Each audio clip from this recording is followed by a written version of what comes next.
Pemerintah Kota Makassar tengah menggeber pembangunan 2 stadion baru yang diproyeksikan menjadi markas masa depan PSM Makassar.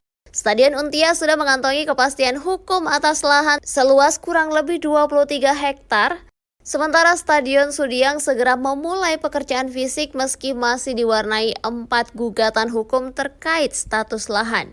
Di Kelurahan Untia, Kecamatan Biringkanaya, pemerintah Kota Makassar memastikan bahwa lahan untuk pembangunan stadion telah siap secara hukum. Kepala Dinas Pertanahan Kota Makassar, Sri Sulsilawati menjelaskan bahwa sekitar 23 hektar lahan sudah bersertifikat sesuai dengan regulasi terbaru. Selain itu, proses sertifikasi juga mengacu pada persetujuan kesesuaian kegiatan pemanfaatan ruang sebagai syarat mutlak. Sementara itu, pembangunan Stadion Sudiang dengan nilai proyek sekitar 674 miliar rupiah akan segera dikerjakan oleh PT Waskita Karya.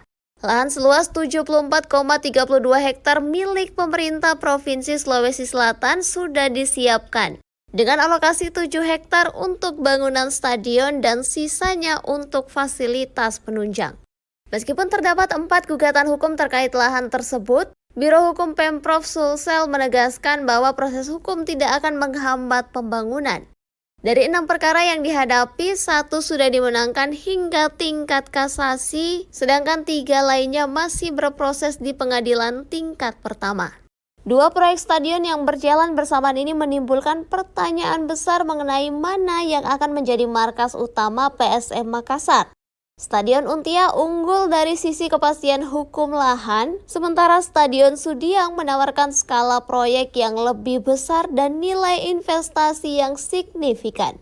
Jika kedua proyek ini rampung, Makassar berpotensi memiliki infrastruktur sepak bola modern yang dapat mendorong ambisi PSM bersaing di level nasional hingga Asia. Pembangunan stadion ini bukan sekedar proyek fisik, melainkan simbol keseriusan daerah dalam mendukung kebangkitan sepak bola Sulawesi Selatan.